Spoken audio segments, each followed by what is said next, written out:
Cuando el Señor nos ha dado promesas tan puntuales y tan seguras para que en medio de las adversidades nos mantengamos con la esperanza viva, es como si la iglesia no conociera esas promesas, o es como si la iglesia no las cree. Porque el Señor de antemano sabía todo el proceso por donde iba a pasar la iglesia. No, porque la iglesia desde tiempo va en coche, hablando en términos coloquiales. La iglesia del primer siglo fue una iglesia martirizada y una iglesia que murió por lo que creía y lo hizo alegremente. Era una iglesia libre. Entonces, ¿por qué la iglesia de hoy no manifiesta y experimenta esa libertad? Y esto es un estudio bíblico. Yo quisiera oír algunas opiniones. ¿Por qué la iglesia de hoy es una iglesia que luce que está cautiva, que está presa? Hermano Ronald.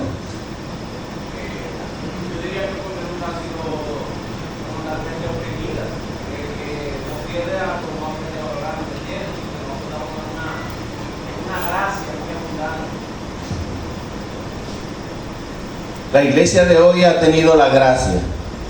Bueno, eso es una realidad, porque si no fuera por su gracia y su misericordia, de verdad nosotros no estuviéramos aquí.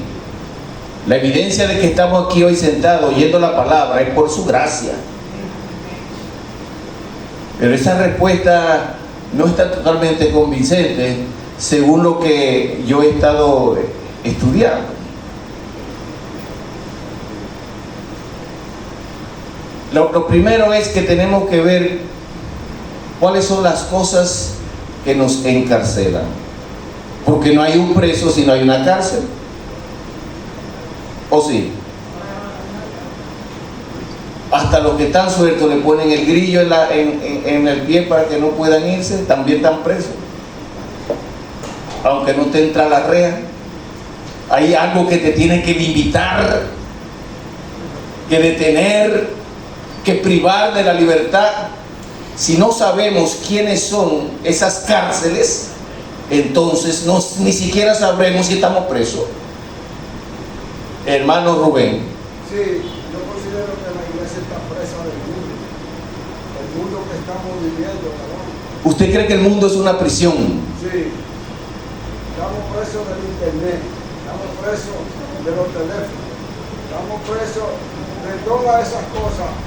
Y el mundo se dirige a una destrucción, porque ya yo veo que hay fábricas que lo que están trabajando son robots nada más. La IA está de moda. Exactamente, es hacia allá que vamos.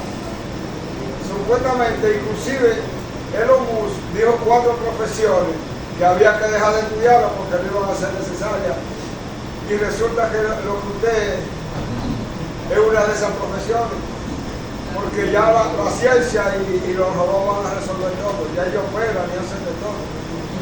No sé hacia dónde vamos a llegar, ¿no? Pero yo digo que ese es un plan del demonio. La juventud hoy en día está ensimismada en la calle con un teléfono que no nos deja. Inclusive nosotros los cristianos, no, miren, cuando en mi casa se ve sin internet, yo ando vuelto loco en la casa.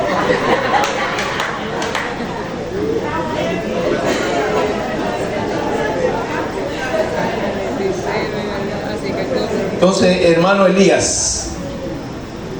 Sí, pastor, yo entiendo que lo único que le da al hombre una plena libertad es permanecer en Cristo. Amén. ¿Por qué? Porque el mundo regularmente nos ofrece muchas cosas.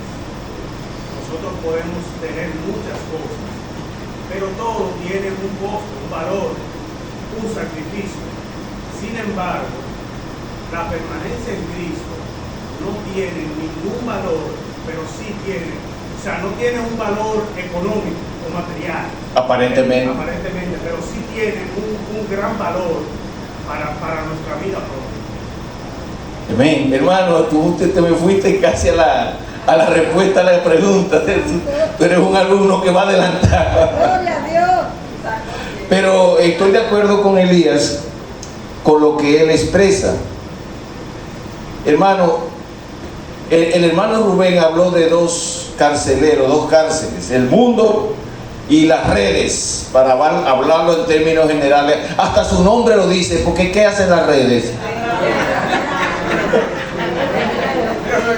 ¿Qué hacen con los pobres peces? Los envuelven y los agarran y los sacan de su confort y de su hábitat. Las redes envuelven. ¿Qué hace la araña cuando hace su red? Con los pobres insectos que pasan por ahí.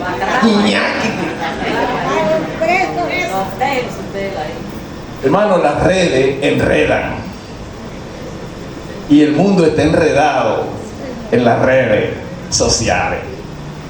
Hermano, yo no soy anti-redes, porque lamentablemente eso ha tomado un espacio que el que no está en eso, entonces no se actualiza.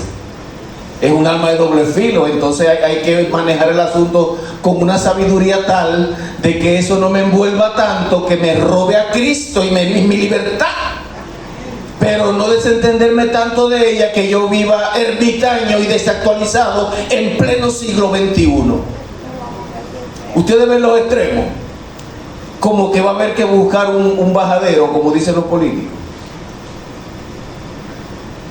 Y alguien dijo que el bajadero es no permitir que ellos me usen a mí, yo los voy a usar a ellos.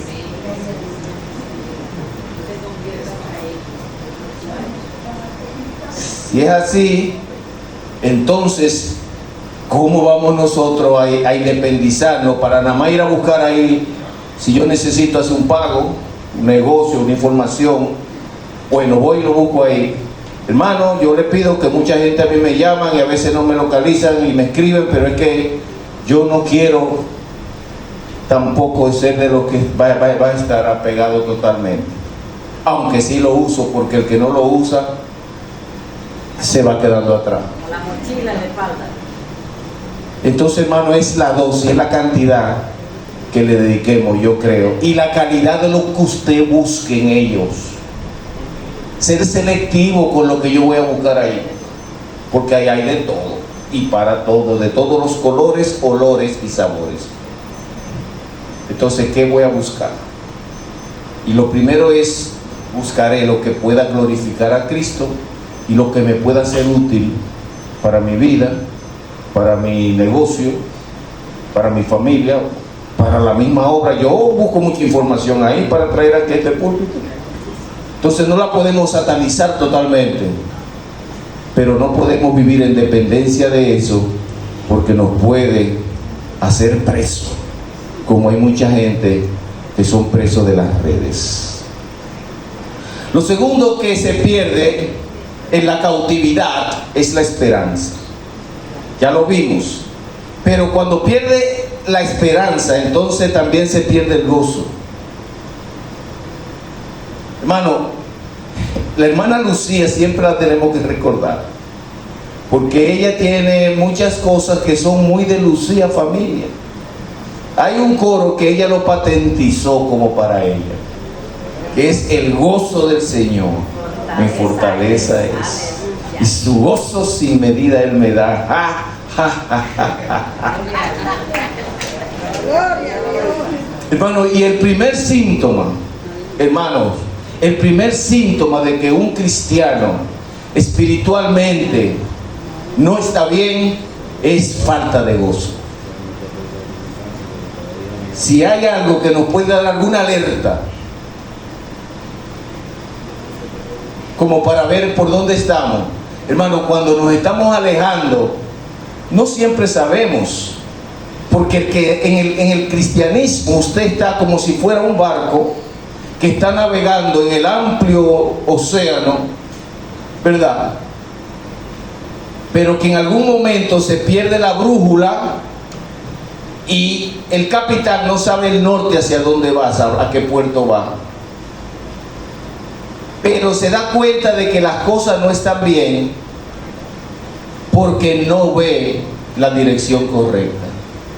Cuando el cristiano que ama a Dios y que busca a Dios y que se deleita en Dios y que lee la palabra de Dios y que ora a Dios, no tiene deseo de nada de eso, ni hay alegría ni gozo en su corazón, ni deseo de cantar un coro o una alabanza, hermano, es una alerta de que usted de alguna manera espiritualmente está decayendo, porque el gozo del Señor es una evidencia de que espiritualmente estás vivo, de que el Espíritu de Dios está obrando en tu vida, que hay alegría en tu corazón, de tal manera que si queremos ver alguna de las cosas que nos roban nuestra libertad, inicia cuando se pierde el gozo. Ahora, ¿cuáles son las cosas que nos quitan el gozo, hermanos? Porque estamos identificando también las causas. ¿Qué nos quita el gozo en nuestras vidas? La falta de fe. Cuando usted cree que el Señor está obrando, es difícil que pierda su gozo, hermana Sonia. El afán. Ay, mi hermano, que desde que te levantas por la mañana ya no tiene tiempo casi ni de pensar en las cosas espirituales, porque tiene tantas cosas para hoy que no sabe si va a poder ni hacerlas todas. ¿Qué más? Falta de oración. Hermano, hay un coro, un himno que cantamos mucho aquí y que es muy bonito. Guarda el contacto con el Salvador, luego las tinieblas no te cubrirán, por la senda alegre tú caminarás, si el contacto guardas con el Salvador. Hermano, ese contacto es a través de la oración, hermana Juana. Y cuando usted no ora, entonces ¿qué va a suceder? Su mente se va a llenar de otras cosas: preocupación, ansiedad, temor, estrés. Hermanos, recordemos que la batalla del cristiano es en la mente, que hay un pleito constante por quién va a coger el control de tu mente. La quiere Dios, pero la quiere también el enemigo. Señor. Dios para darte seguridad, alegría, gozo y paz.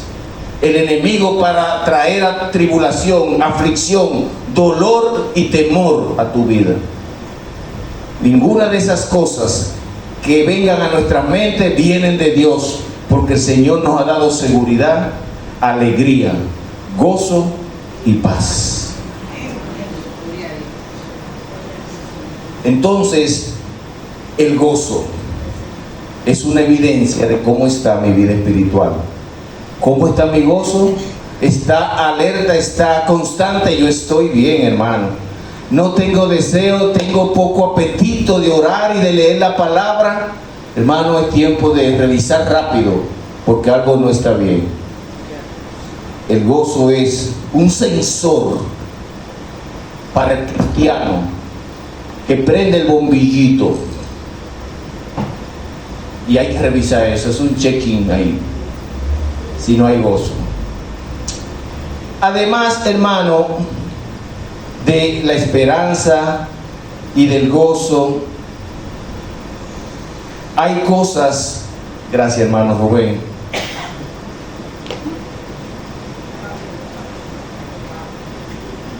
que son evidentes del que está en cautividad. Hay dolor, hermano, pero no necesariamente dolor físico. No es un síntoma de enfermedad. Es un poco complejo. Se hace quizá unos análisis y van a salir bien. Estoy diciendo que no es un dolor en el aspecto biológico. Es un dolor en el alma. Es un vacío. Es un desánimo. Es un desaliento. Es un sinsentido en la vida. Como que no tiene mucho valor. Y son guerras profundas que se liberan en la vida del hombre.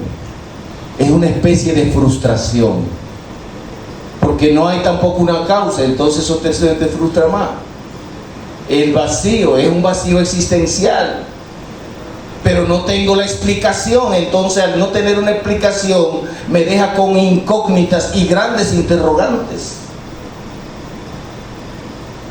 Eso es cautividad. Es un arma del enemigo para robarnos la paz, los sueños, la esperanza, la alegría, el proyecto eterno que Dios desde antes de la fundación del mundo determinó para mi vida y para tu vida. Porque Él es un ladrón. Juan 10:10 dice que vino a robar, a matar y a destruir. ¿Qué roba, hermanos? Roba lo que menos tú te piensas. Es un roba futuro, un roba presente y un ladrón de esperanza. Pero hoy nosotros somos libres de esa cautividad para en Cristo Jesús levantarnos en fe y proclamar que somos libres por su sangre. Libre soy, como dice la canción. A veces llega a casos muy extremos donde también llega a la vergüenza. ¿Por qué vergüenza? Porque si Cristo me hizo libre, ya no soy esclavo del temor, yo soy hijo de Dios. ¿Por qué tengo que avergonzarme? Si Cristo es más grande y poderoso que yo, y Él no se avergüenza de mí. ¿Por qué atemorizado y acongojado? Si en Cristo la Biblia establece que yo soy más que vencedor. Hermano, la vergüenza no viene de Dios. Recordemos que ya Cristo llevó nuestra vergüenza en la cruz del Calvario. Él llevó nuestro dolor, pero también nuestra vergüenza. Él lo desnudaron para que hoy nosotros andemos vestidos y cubiertos con la justicia de la santidad del Señor. Donde hay vergüenza y hay temor, ahí no está obrando el Señor. Miedo nunca ha sido de Dios. Adán, cuando pecó, fue que experimentó el miedo. Y cuando el Señor lo llama, tuve miedo y me escondí. Porque Él nunca se escondió antes, ni nunca tuvo miedo hasta que pecó, hermano. El pecado trae temor. Pero Cristo vino para libertarnos. Y el amor de Cristo cubre nuestros temores. El verdadero amor echa fuera el temor, dice la palabra, de donde el que teme no ha sido perfeccionado en el amor. Ya no más temor, hermano. No, miedo no, miedo no, ya no miedo. Cristo venció por mí y yo soy del team de los que ganan. Ya yo no estoy en los que pierden. Cristo venció y me dio la victoria, y en Cristo yo soy victorioso. Aleluya. Y le digo esto porque son armas que el enemigo está usando para mantener a la iglesia presa, cautiva. Estamos hablando de cautiva, de las cosas que cautivan y tienen presa a la iglesia para que no pueda cumplir el propósito eterno de Dios. Para que no avance.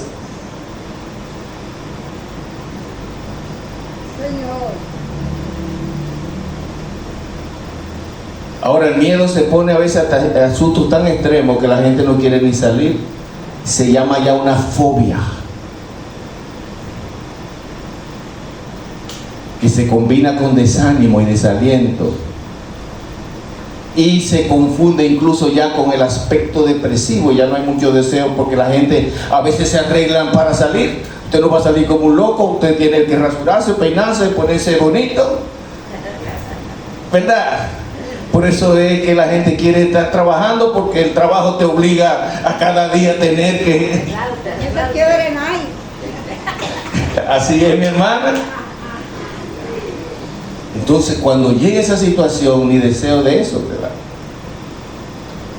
Y con el tiempo, entonces, eso que es de inicio espiritual se convierte en un problema ya orgánico. Se confunden las dos cosas y ya te afecta de manera emocional.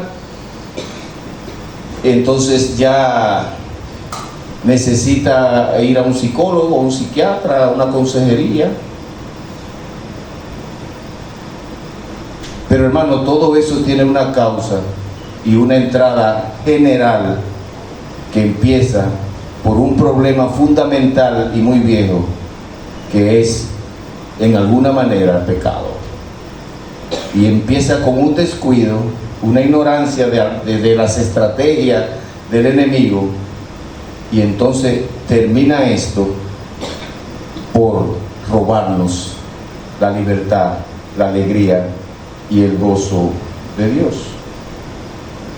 Ahora, después de identificar este problema tan evidente, podemos ir con seguridad a un Dios que es fiel para ayudarnos en todas las circunstancias de nuestras vidas, incluso en estas circunstancias que yo acabo de describirlo.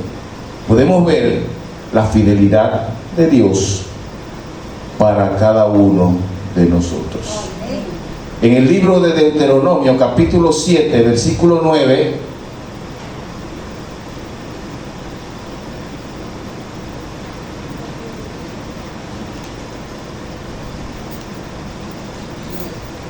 y en este versículo vamos a basar parte importante de nuestra clase de hoy.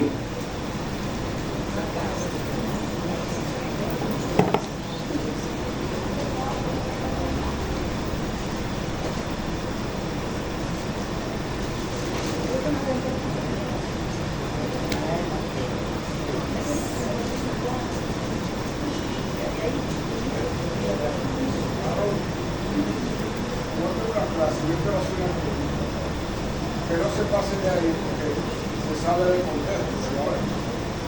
Y es la siguiente: un cristiano necesita un psiquiatra. Y entonces, ¿qué papel hace Jesucristo en tu vida? Bueno, hermano, esa pregunta se la han hecho muchas personas, pero ¿le contesto como médico o como pastor? Como pastor. Dios le da la facultad. Las dos cosas, sí.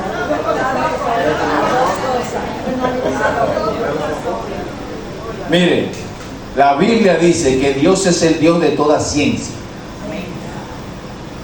Entonces la psiquiatría es una ciencia muy profunda y compleja, por cierto. También la Biblia dice que Dios es soberano. Yo no tengo la menor duda de que Dios es el mejor de los psiquiatras. Pero también sé que cuando Dios quiere hacer algo, Él lo hace. Y cuando Él no quiere hacerlo, Él pasa la bola, Él hace el pase para que otro tire el tiro. Ahora, lo que yo sí le aseguro, que de ninguna manera Dios obraría a favor de que un cristiano que esté en un estado complejo, de esos que son muy confusos, fuera donde un brujo. Entonces, ¿cuál es mi respuesta en conclusión? Sí, hermano, Dios puede usar los psiquiatras. Sí, porque la psiquiatría es una ciencia y Dios es el Dios de toda ciencia. Pero si Dios quiere, lo hace Él y no usa psiquiatra, porque Él tiene el poder, todo el poder, todo el poder es del Señor. Él es el Dios todopoderoso. Glorioso Señor. Ahora, hablábamos que Dios es fiel para ayudarnos en las necesidades que acabamos de hablar. Y ahora estamos aquí en Deuteronomio 7:9, donde Moisés ya tiene un tiempo guiando al pueblo por el desierto. Un pueblo hostil, un pueblo difícil de complacer, un pueblo muy exigente, de tal manera que nosotros sabemos que de ese pueblo ninguno entró a la tierra prometida excepto Josué y Caleb. Todos los que eran mayor de edad que salieron de Egipto, ninguno entró por su hostilidad, porque era un pueblo contumaz y un pueblo desobediente, un pueblo rebelde. Y le digo algo, hermanos, un pueblo que se parece mucho a nosotros.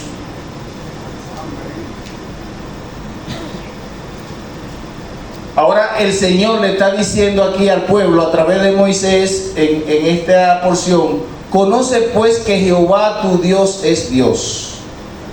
Y a mí me gustaría oír la opinión de ustedes sobre esa afirmación. Fíjense que ahí está la palabra Dios 3 veces en esa sola línea. Dios es Dios, Dios fiel.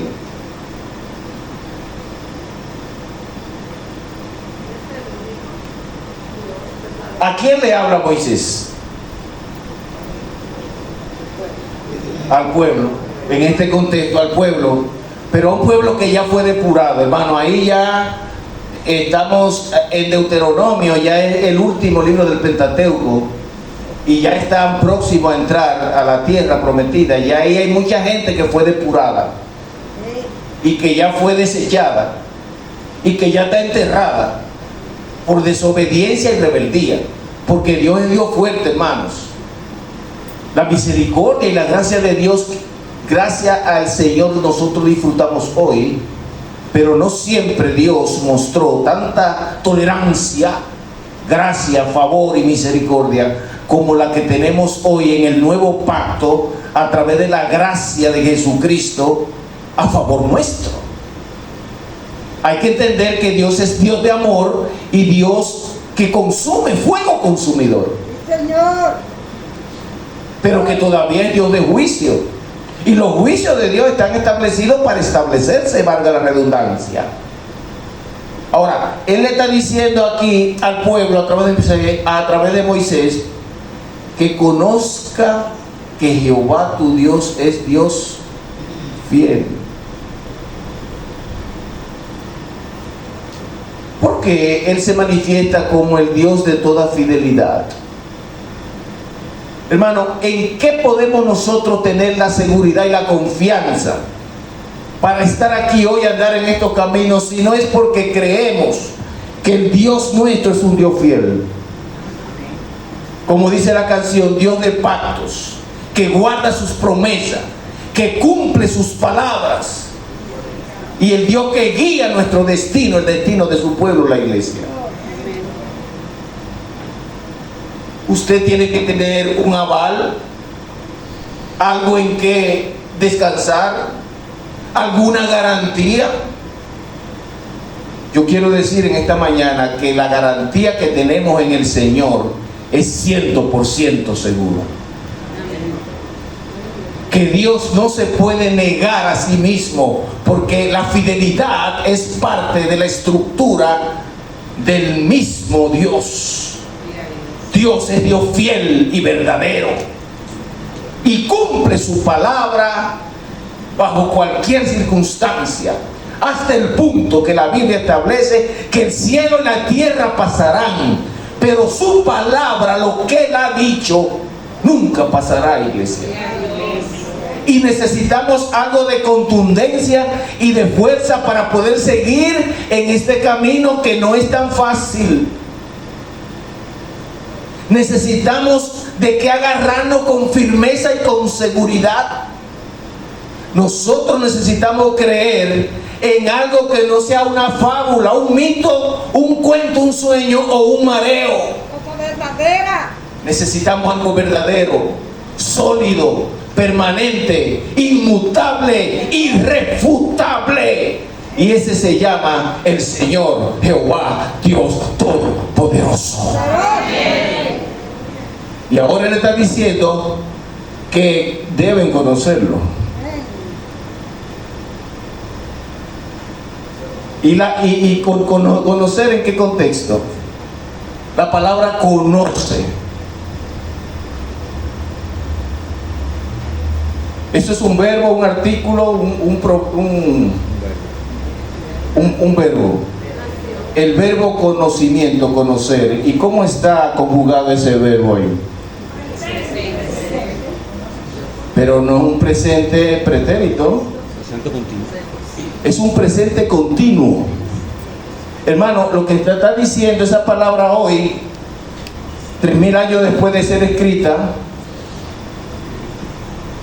es que lo conozca. No que lo conocí, Y le digo por qué.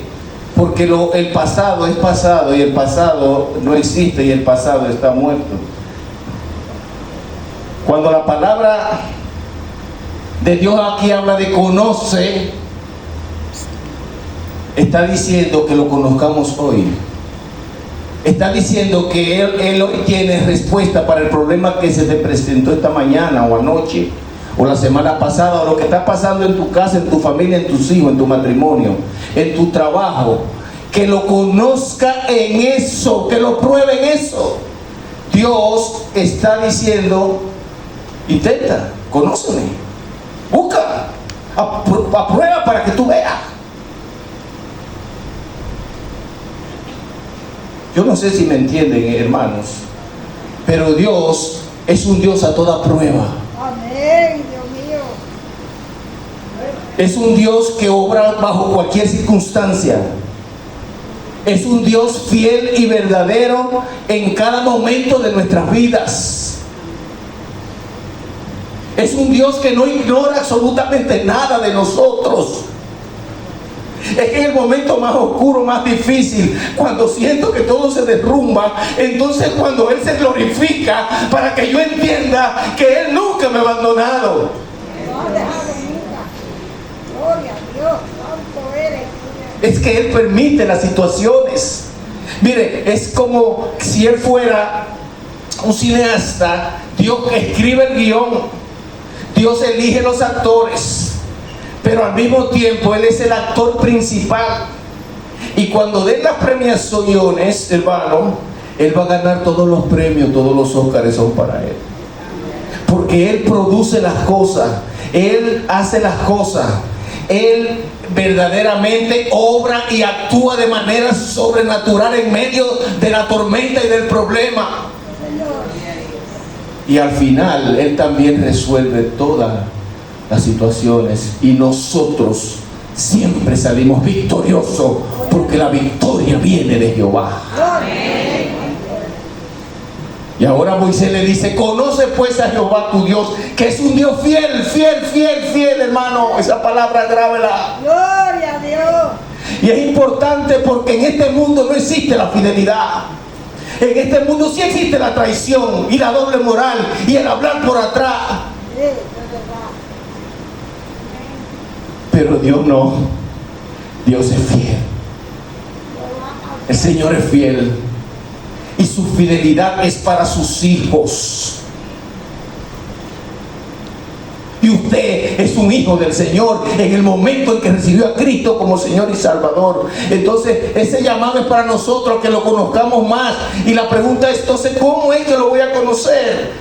Hermano, Dios se ha revelado. Dios está revelado a través de su palabra. Y Dios quiere revelarse cada día en lo particular, en lo chiquito, a través de la oración. En el problema del día a día Él también se quiere revelar. Él tiene una revelación general que es su palabra, la Biblia, pero también en lo pequeño Él se quiere revelar a nosotros de una manera especial, pero no sé si nosotros estamos interesados en conocerlo. Gloria a Dios. Debe ser un genuino interés, una iniciativa nuestra, conocer más de Dios. Porque Él está a nuestro nivel, en ese aspecto, a nuestro alcance. Y Él es quien se ha revelado a nosotros. Y además de un Dios fiel, guardará el pacto. ¿Cuál pacto?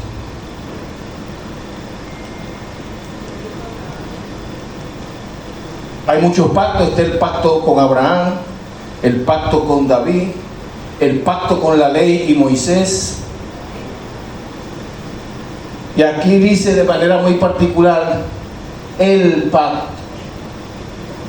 El pacto. No dice los pactos.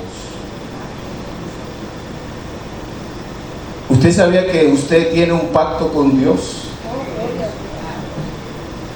El día en que usted recibió a Jesucristo, levantó su mano, lo aceptó y lo confesó como Señor y Salvador, usted hizo un pacto con Dios. Usted sabe que los pactos Dios los toma en serio. usted también sabe que Dios siempre cumplirá su parte del pacto, porque precisamente Dios es fiel. Pero Dios también ama nuestra fidelidad. Él está dispuesto a cumplir. De hecho, Él va a cumplir, pero Él espera que nosotros también cumplamos nuestra parte. Entonces la pregunta más exacta sería: ¿y cuál es la parte que yo tengo que cumplir? Porque no me gustaría quedarle mal a alguien tan honesto, tan sincero, y que tuvo tanta distinción para pensar y fijarse en mí. Lo último que quiero es ofenderle, es quedarle mal, es no hacer como Él ha hecho conmigo. ¿Qué debo hacer?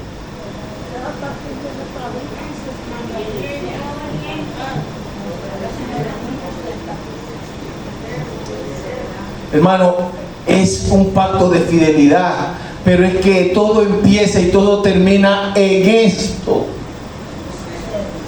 Usted no puede confiar en alguien a quien usted no conoce. Todo inicia con el conocimiento. No es verdad que usted va a tener confianza y seguridad de hacer negocio, y menos negocio de mucho dinero, con alguien que usted no sabe quién es. Y no hay nada de más valor para nosotros que nuestras vidas. Y creo que la iglesia del tiempo actual debe ser una iglesia cuyo interés sea conocer más a Dios. Saber cómo Él piensa, qué le agrada. Vivir una vida para no ofenderle, en obediencia, como dijeron los hermanos. Y sobre todo, en fidelidad a lo que ya se convino o se ha pactado. Porque Dios va a guardar el pacto. Y Dios ha prometido también tener de nosotros misericordia. ¿Por qué misericordia, hermanos? En el pacto que hicimos con Dios hay una cláusula, hermano. Y esa cláusula es de misericordia para nosotros, porque Dios conoce nuestras debilidades y Dios sabe que somos muy rápidos para deslizarnos, para caer, para apartarnos y para olvidarnos de Él. Y aunque esté en letra chiquitica y hay un pacto, en ese pacto habla de que Dios tendría misericordia para perdonar nuestra falta y nuestro desliz. Si Dios fuera tan estricto con el pacto, entonces nadie se salvara, ni nadie pudiera cumplir su parte, porque somos polvo y Dios lo sabe. Pero no obstante a todo ello, el Señor quiere que entendamos que por su misericordia, tanto en el pasado como en el presente, estamos aquí.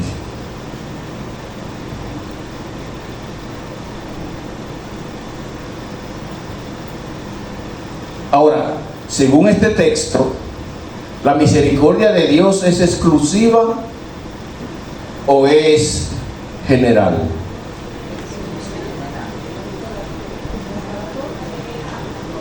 Es exclusiva. Hermano Rubén,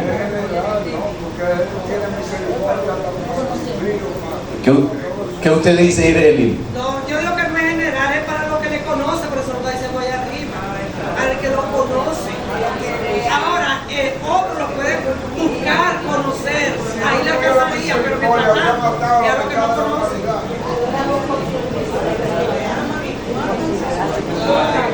Hermana Neri, el texto, por favor, póngalo. La oímos, hermana.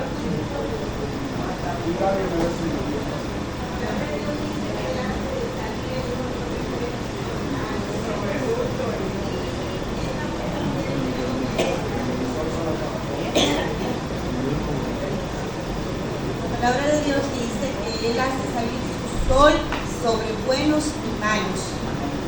Y también dice que Él no quiere que nadie perezca, sino que todos procedan a arrepentimiento. Pero también la palabra dice que Él es amor, pero que también es fuego consumidor. manera que, a mi entender, sí, la misericordia de Dios es para todos aquellos que procedan al arrepentimiento. O sea, que la palabra lo dice.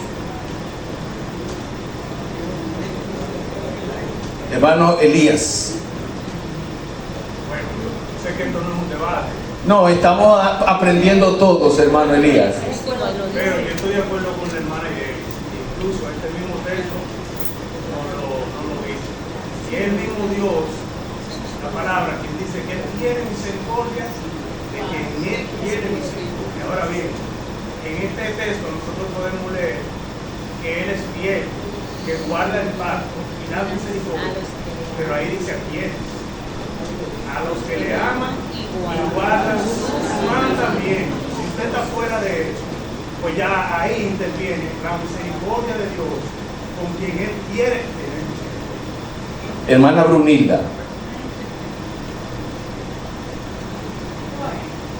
Yo pienso lo siguiente: hay personas que no conocen del Señor y que han tenido situaciones en la vida. Por ejemplo, la tragedia que ocurrió hace un mes ya, casi 2 meses, hubieron personas que fallecieron, otras que no.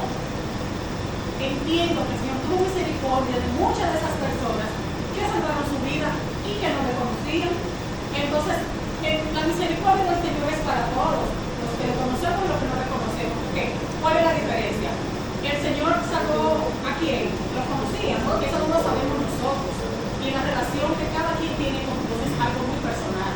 A veces entendemos que porque somos cristianos tenemos que andar vociferándolo, diciéndolo, tenemos que estar muy apartados de algunas cosas, porque muchas cosas como el Señor llama a estar apartados. Sin embargo, es una decisión muy personal y el Señor en su soberanía tiene misericordia de a él.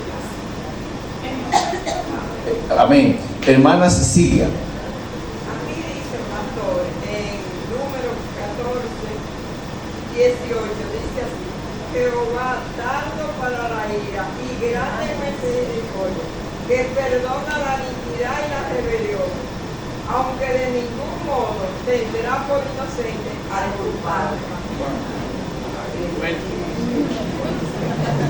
Hermano Rubén. Sí. Yo tengo mucha teoría, varón, de la vida y de lo que es un buen cristiano y de lo que Dios quiere que nosotros hagamos. Pero yo digo que cuando usted nace, Dios le pone a usted una fecha para estar aquí en esta tierra. Eso que se salvaron en ese no llegó su momento. No llegó. Eso lo sabemos. Sí. Pero Dios tuvo misericordia, de eso no hay duda. Hermana Sonia, hermana Ruth y hermano Ronald, para luego seguir.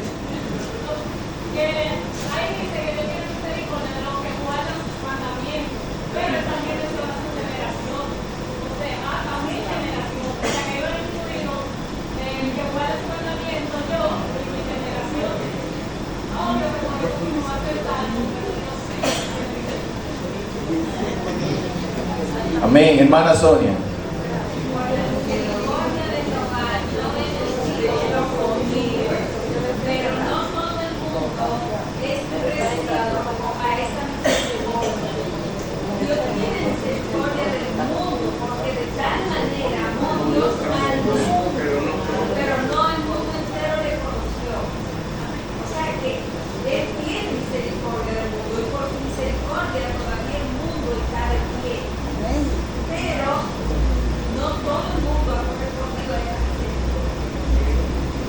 Hermano Ronald.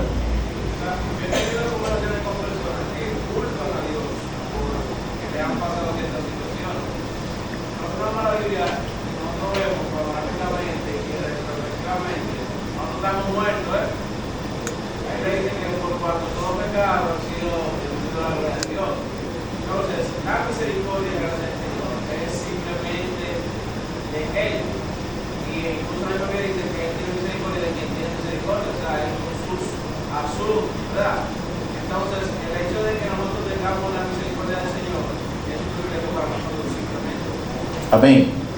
Amén. Mira, hay una palabra que yo quiero que todos la veamos porque es la clave de todo el texto. Se llama la palabra esa. Dios tiene misericordia de todo el mundo. Porque si así no fuera, no hubiera gente viva, como dijo Río.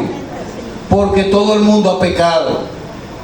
Y el solo hecho de que cada día el sol sale para todo el mundo, para gente tan malas, y la lluvia es para todo el mundo, gente que no merece ni estar vivo, de acuerdo a su historial pecaminoso, según nuestro conocimiento y nuestra justicia, que es muy intolerante, por cierto. Sin embargo, Dios, su sol sale para todo, la lluvia es para todo. Pero aquí hay un punto importante, es que para los que Él tiene propósito hay una garantía. Guarda, hay promesa. En esa promesa que entra la iglesia.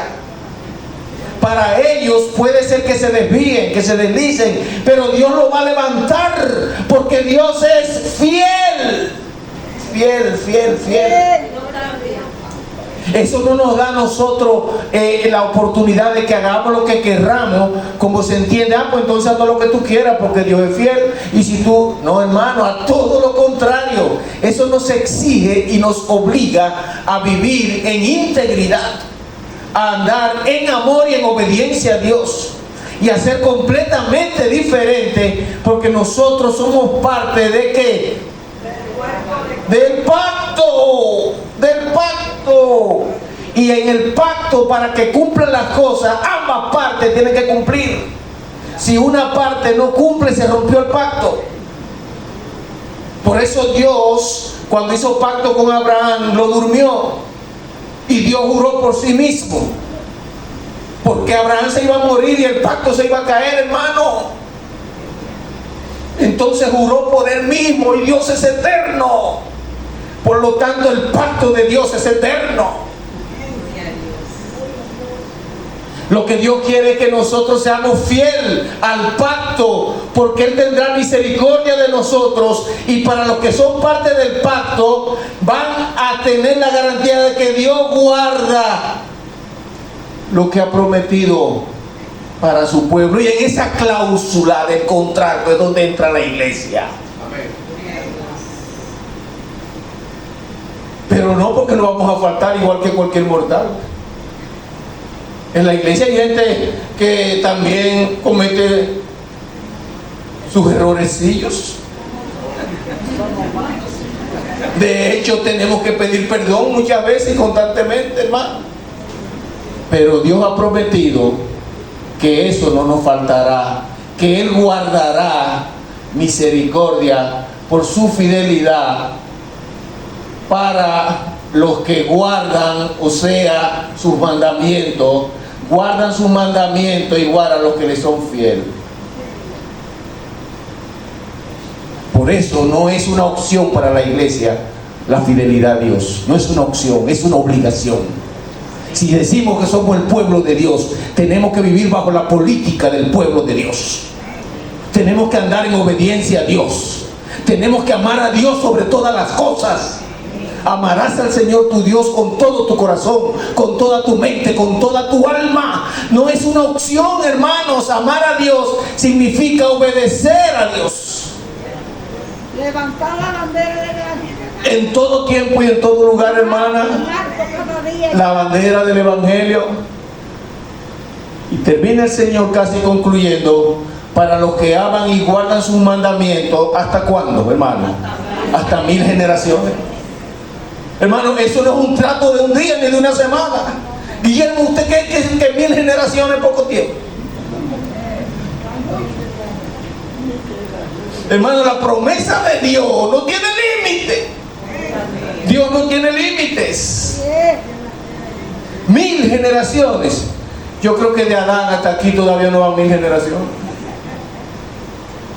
Hermano, lo que está diciendo Moisés es que Dios va a ser fiel, que el Señor nunca se va a retractar, que Dios nunca va a decir: yo no sé de eso, a mí se me olvidó. Hermano, Dios es un Dios de pactos. Quiere una iglesia que le ame, que le adore, que le sirva con un corazón limpio y sincero.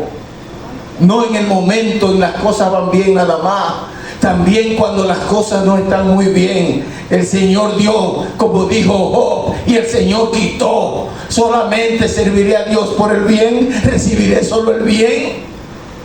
Hermano, a veces la cosa está difícil, a veces viene la enfermedad, a veces viene el diagnóstico, a veces viene la crisis económica, a veces las cosas no se ponen tan buenas como yo esperaba, y ahora entonces yo me voy a retractar.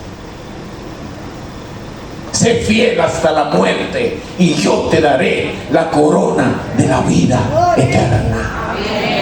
Dios es fiel y espera la fidelidad de su pueblo. Iglesia, este no es un compromiso de una temporada, es un compromiso hasta que Cristo venga o hasta que nosotros muramos. El Señor va a cumplir su parte, de hecho la está cumpliendo, y de hecho completará la buena obra en nosotros. Amén. Pero recordemos que nosotros también debemos ser fieles, porque Él guarda su misericordia hasta 1000 generaciones de los que le son fieles.